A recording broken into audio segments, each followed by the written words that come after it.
Assalamualaikum warahmatullahi wabarakatuh, Ibu. Waalaikumsalam warahmatullahi wabarakatuh. Apa kabarnya nih, Bu? Alhamdulillah hari ini baik. Sehat ya? Sehat. Baik, terima kasih sebelumnya atas waktunya. Jadi dalam kesempatan kali ini saya akan memberikan beberapa pertanyaan nih tentang pengalaman Ibu selama ini dalam dunia pendidikan, terutama dalam proses belajar mengajar di dalam kelas. Nah, jadi proses PPG kami nih sekarang sudah mencapai di LK 2.1 nih, Bu. Jadi harus menampilkan apa itu masalah di kelas, kemudian kita cari solusinya, kemudian kita diminta untuk wawancara berupa pakar, kemudian kepala sekolah, rekan sejawat juga. Nah, baik, dalam kesempatan kali ini saya meminta waktu Ibu untuk wawancara dalam beberapa pertanyaan yang saya ajukan. Baik, Ibu ya, Ibu bisa menjawab sesuai dengan pengalaman Ibu selama ini yang pastinya udah panjang banget ya, Ibu ya.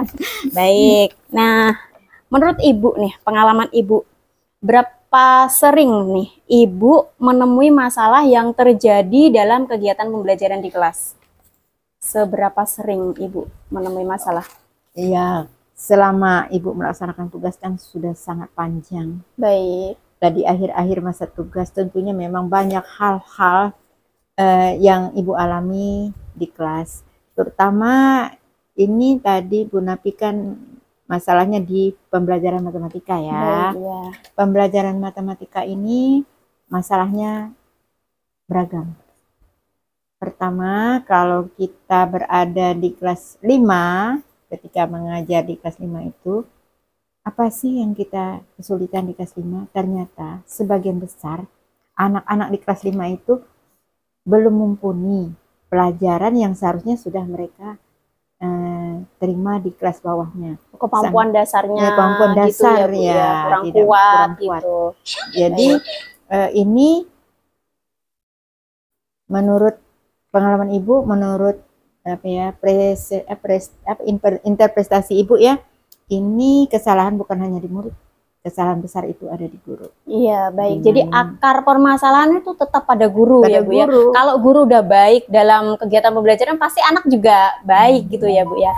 Nah, jadi dalam hal ini nih, Bu, pernahkah Ibu menemui masalah tuh yang khusus untuk rendah hasil belajarnya siswa nih, Bu?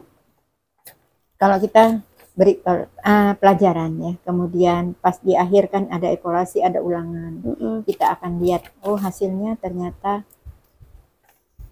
kurang dari ya, KKM, mungkin 60% masih di bawah KKM gitu. Yang muncul di atas KKM di atas rata-rata itu 1, 2, 3 orang bisa dihitung angka ya, Bu ya. Baik. Jadi rata-rata itu hasilnya menengah ke bawah. Iya. Nah, apa upaya kita itu? Nah, itu upayanya itu seperti apa ya? Jadi penyebab mereka tuh masih rendah hasil belajarnya pasti pada guru ya, Bu ya.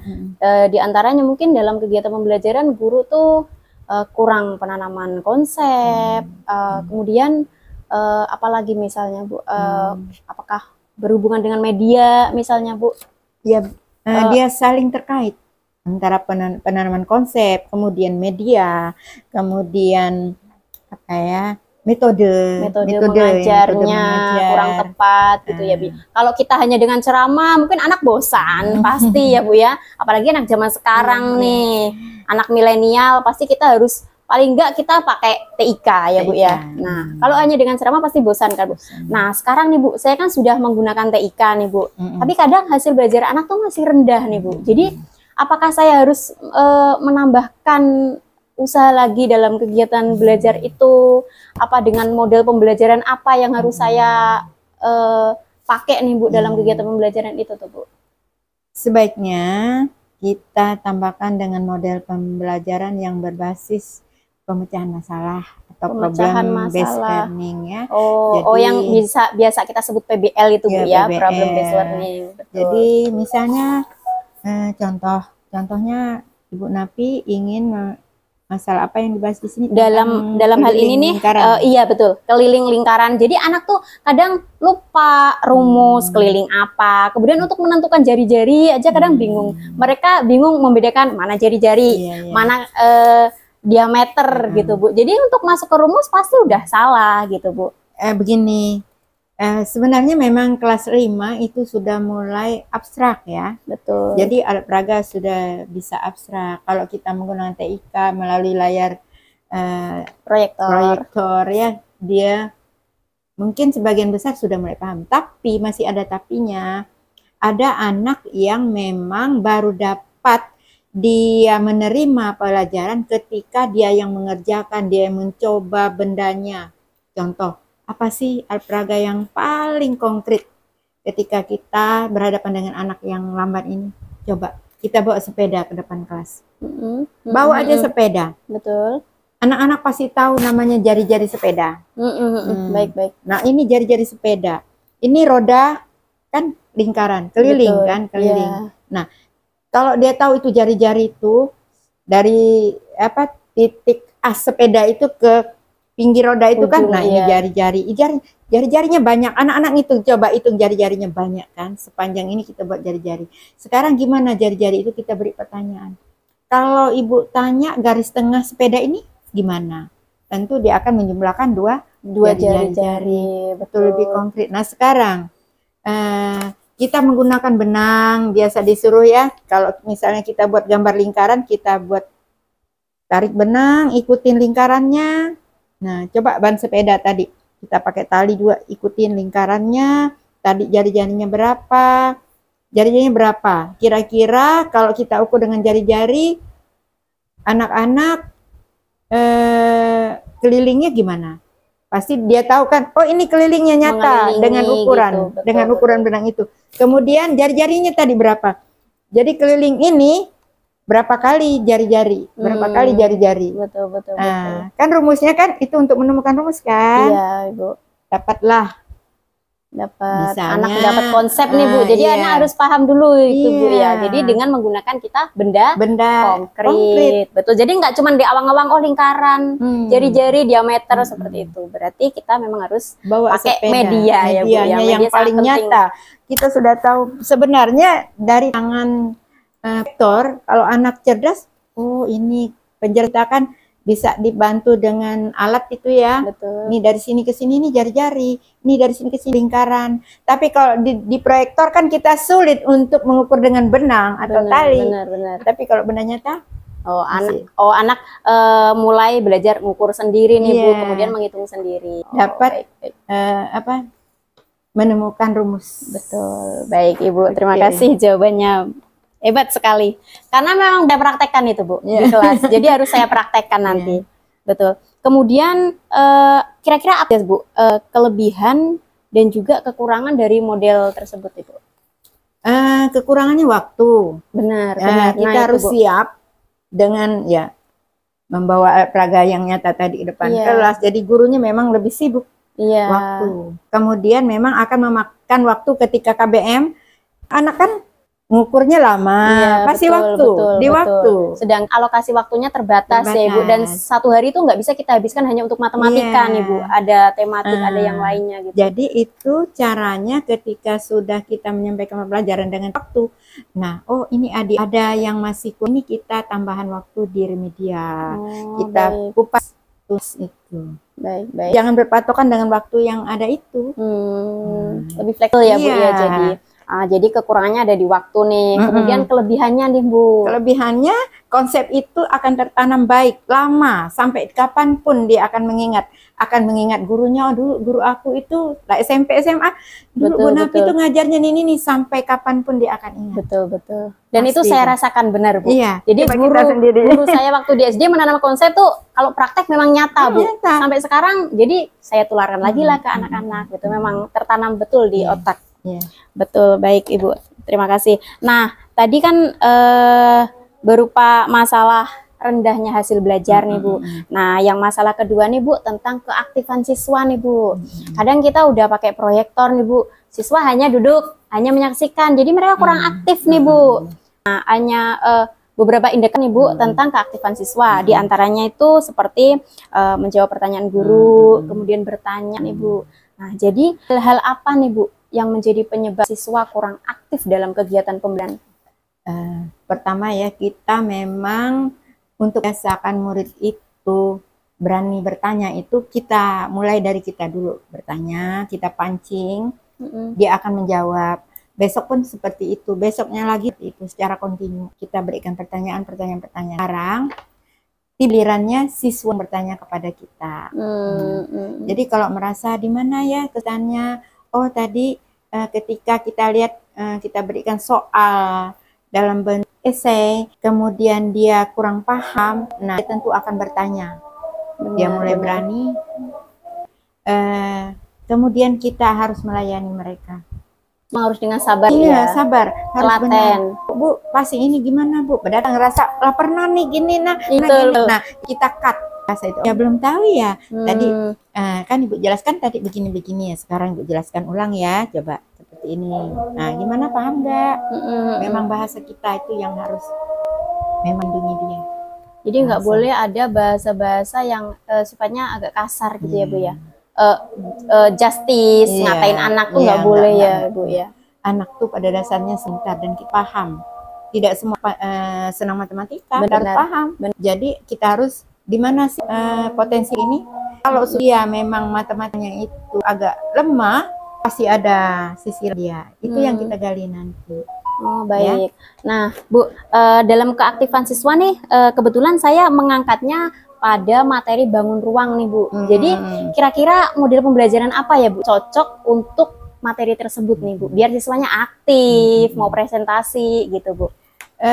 Sebenarnya kita pertama memperkenalkan bangun ruang apa.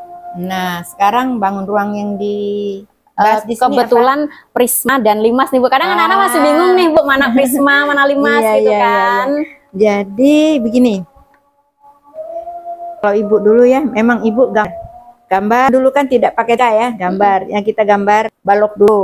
Dari balok terjadilah prisma ya. Nah, kemudian limas itu dari persegi ya, persegi. Kemudian kita kan ini limas. Kemudian dia harus praktek menggambar itu, praktek benar gambarnya itu. Setelah dia bisa menggambar, kemudian dituangkan dengan bentuk dia memang benar nyusun limas pun prisma itu dalam bentuk dari misalnya barang bekas dari kardus, dari karton. Benar-benar. Jadi anak harus membuat suatu produk.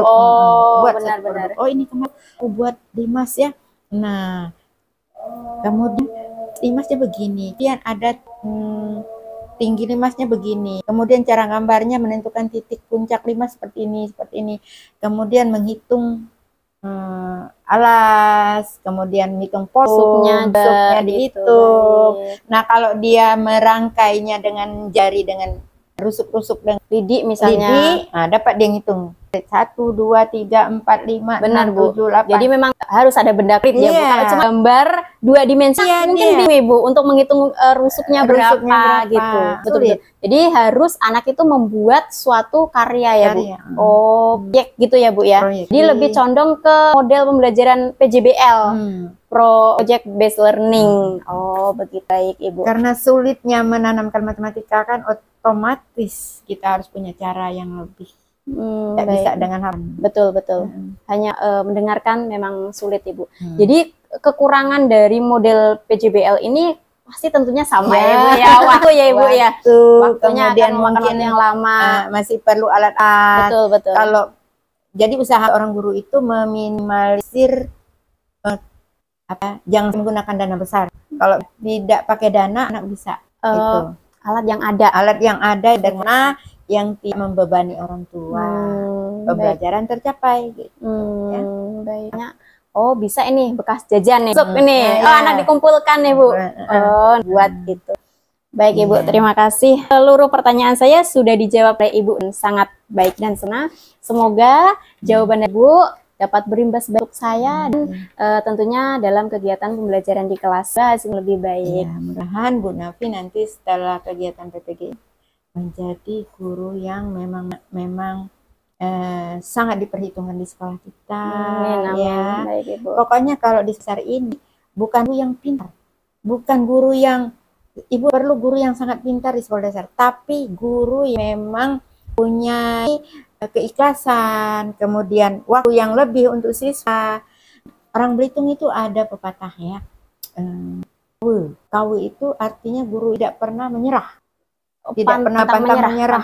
Jadi ini cara ini tidak bisa putar lagi seperti ini. Nah, itu bahasa Belitungnya itu ya. Tidak pantang Indonesianya. Baik Ibu. Akan terapkan insya Allah, hanya butuh aja Bu, dukungan dan support lah itu. Iya, Baik jadi, Bu. Bu Naf, jangan lihat oh kawanku cuman begini, enggak boleh seperti itu. Aku harus ini. Benar. Jadi kita punya passion sendiri, Bu. Kita tuh ciri khasnya gimana gitu. Baik Ibu. Terima kasih banyak waktunya Ibu. Semoga sehat selalu. Wassalamualaikum warahmatullahi wabarakatuh. Waalaikumsalam warahmatullahi wabarakatuh.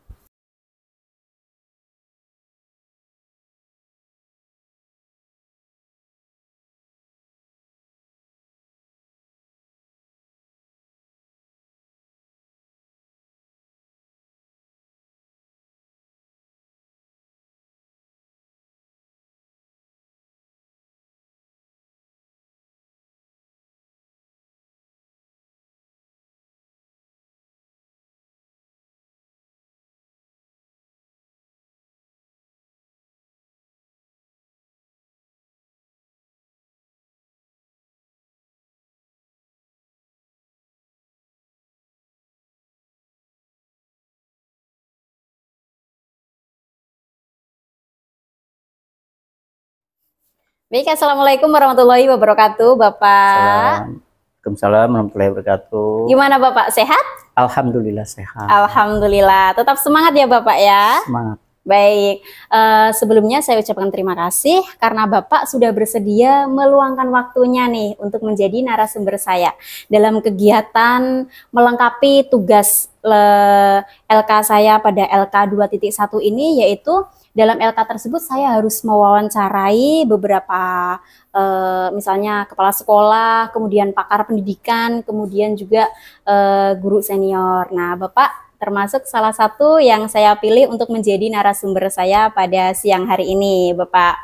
Baik, terima kasih.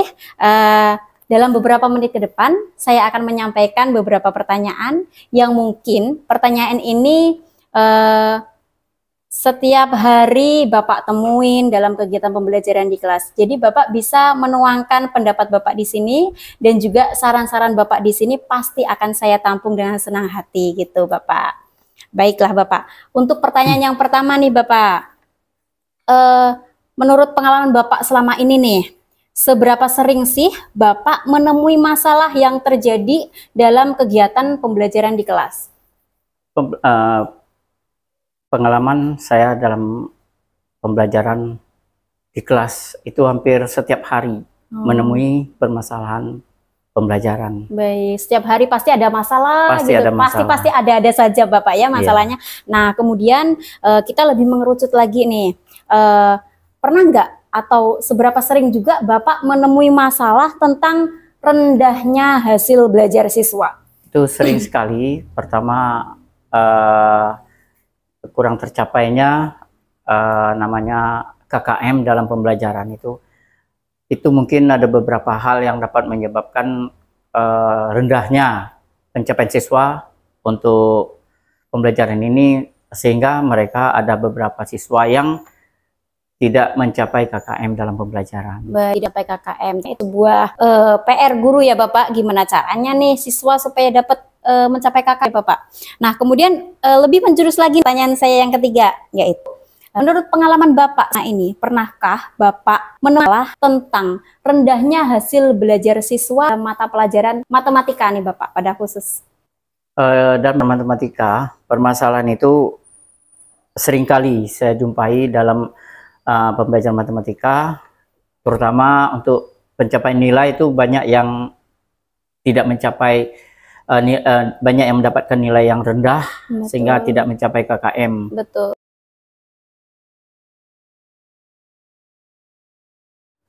Kelihatannya dari guru ini, kebanyakan dari guru, mungkin guru dalam pembelajaran itu kurang variatif dalam pembelajaran, mungkin penggunaan media pembelajaran itu kurang tepat, dan kurang menggunakan media pembelajaran yang dapat menemui sasaran bagi siswa, sehingga membuat kejenuhan bagi siswa dalam pembelajaran matematika tersebut. Betul sekali, apalagi kalau matematika tuh identik dengan ceramah nih Bapak. Sebagai guru kan pasti kita menjelaskan, oh cara berjalannya seperti ini, cara mengerjakan seperti ini. Jadi anak cenderung bosan ya Bapak. Ya. Jadi pembelajaran itu masih bersifat konvensional, yang masih berpusat pada guru ya Bapak ya. Ya. Jadi berarti sebisa mungkin hal-hal tersebut harus kita hindari ya Bapak ya. Betul. Nah, dalam masalah yang saya angkat ini nih Bapak, kebetulan saya mengangkat tuh rendahnya hasil belajar siswa dalam mata pelajaran matematika. Materinya adalah menghitung keliling lingkaran dan juga luas lingkaran. Nah, menurut pengalaman Bapak, model pembelajaran apa sih yang harus saya pakai untuk menyelesaikan masalah ini, Bapak? Model pembelajaran yang harus dipakai adalah PBL, Problem Based Learning. Oh, itu yang harus kita pakai. Baik. Jadi dalam metode tersebut tuh memang guru diharuskan untuk menciptakan suatu masalah ya Bapak. Jadi ada suatu masalah nih yang harus dipecahkan oleh siswa ya Bapak ya. Jadi pasti kalau kita memakai model pembelajaran tersebut, anak otomatis lebih aktif gitu Bapak ya. Nah kalau anak aktif kemungkinan juga bisa naik ya Bapak ya hasil belajarnya gitu otomatis kan. Bisa naik. Baik. Kemudian kalau dapat pembelajaran matematika itu diusahakan secara kontekstual.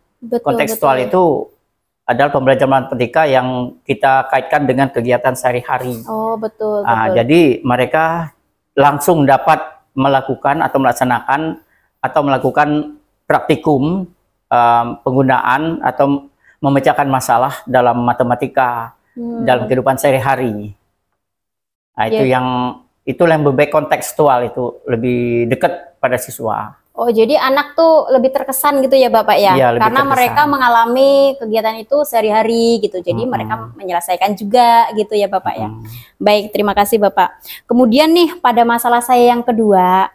Nah, ini nih saya mengangkat pada rendahnya keaktifan siswa dalam mata pelajaran matematika, metode mengenali bangun ruang. Nah, di sini saya fokus ke bangun ruang, prisma dan limas nih Bapak. Jadi kadang siswa tuh saat pembelajaran tersebut, jadi saat pembelajaran saya waktu itu, biarpun saya Bapak sudah menampilkan gambar maupun video melalui proyektor, pastinya saya sudah memakai alat teknologi gitu kan Bapak. Nah, tapi anak tuh tetap aja keaktifannya tuh kurang gitu Bapak. Jadi anak hanya menonton tanpa dia bertanya. Kalau nggak diksanya dia nggak bertanya. Kemudian kadang juga dia juga diem tidak menjawab. Jadi apa sih kira-kira penyebabnya Bapak? Jadi minat siswa tuh rendah tuh apa penyebabnya? Pertama, pembelajaran itu masih berpusat pada guru. Betul. Kemudian kurangnya siswa itu melakukan project based learning. Kemudian guru masih menekan kepada siswa memberikan tugas-tugas tanpa melakukan project based learning tadi. Sehingga mereka hanya bisa mendengar dan melihat tanpa melakukan. Oh gitu, jadi dalam hal ini siswa harus berperan aktif juga ya Bapak ya? Iya, siswa harus berperan aktif dalam kegiatan pembelajaran itu, bukan hanya sebagai penonton dan pendengar. Baik, jadi anak harus membuat satu proyek nih Bapak ya? Iya. Oh, berarti memakai yang Bapak sampaikan tadi, model pembelajaran project based learning atau sering kita sebut sebagai PJBL nih Bapak. PJBL berarti memang siswa harus membuat suatu karya ya Bapak ya. Ya. Kemudian daripada karya itu nanti anak bisa aktif gitu ya Bapak ya. Bisa aktif. Apakah karya itu menurut Bapak harus ditampilkan di depan kelas melalui sebuah kegiatan presentasi Bapak? Setiap hasil karya siswa itu sebaiknya dilakukan presentasi di depan kelas, sehingga untuk menarik siswa-siswa lain yang mungkin belum tertarik dalam hal proyek ini, Betul. Dengan proyek ini mereka tampil di depan kelas, presentasikan memberikan semangat para siswa yang lain Oh gitu ya Bapak. untuk Jadi melakukan proyek ini. Jadi siswa lebih tertantang nih Bapak. Lebih tertantang. Betul, untuk menyelesaikan suatu proyek anak-anak tersebut gitu Bapak ya. Kemudian kalau mereka berhasil berarti mereka akan senang. Nah, itulah yang dapat membuat mereka akan lebih senang untuk pembelajaran matematika untuk selanjutnya. Gitu. Baik, jadi kadang memang pengalaman nih Bapak, jadi kalau udah datang waktu pelajaran matematika, hanya sebagian kecil anak yang yes matematika gitu, tapi sebagian besar ya pasti komentarnya gitu. Jadi anak-anak tuh udah terpatri dalam pikiran mereka kalau matematika itu sesuatu hal yang cuma ngitung gitu ya Bapak ya. Ngitung dan momok bagi mereka matematika, gitu. sehingga mereka anggap matematika itu menakutkan. Menakutkan. Nah, setelah mereka melakukan proyek tadi, mereka tertantang dan ingin melakukan lagi gitu. untuk berikutnya. Gitu. Oh gitu Bapak ya. Jadi memang selanjutnya kita sebagai guru nih harus aktif ya Bapak ya. Kita nggak boleh pasif menggunakan cara-cara pembelajaran yang lama ya Bapak ya. Kita harus memakai media gitu ya, pembelajaran Bapak, yang harus kita gunakan sehingga dapat menarik siswa untuk aktif dalam kegiatan pembelajaran. Baik, terima kasih. Hebat sekali.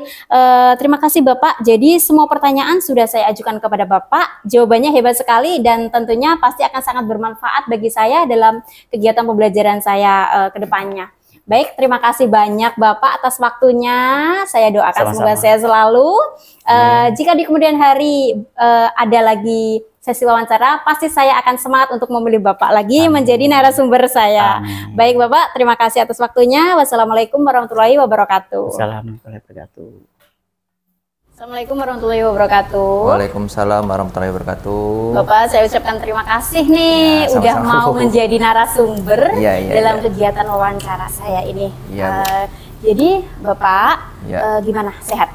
Alhamdulillah sehat Bu. Sehat ya? Baik, alhamdulillah. Jadi gini nih Bapak, kemarin kan saya udah wawancara yang pertama nih, kemudian saya wawancara lagi kedua untuk lebih menjerumus ke permasalahan yang ada di kelas ini udah khusus nih Bapak. Nah jadi dalam beberapa waktu ke depan saya minta waktu Bapak untuk mengutarakan pendapat Bapak maupun saran Bapak tentang permasalahan yang terjadi pada kelas saya, dan ini kemungkinan juga terjadi pada semua kelas di SD nih Bapak. Baik, langsung aja ya Bapak ya. Boleh.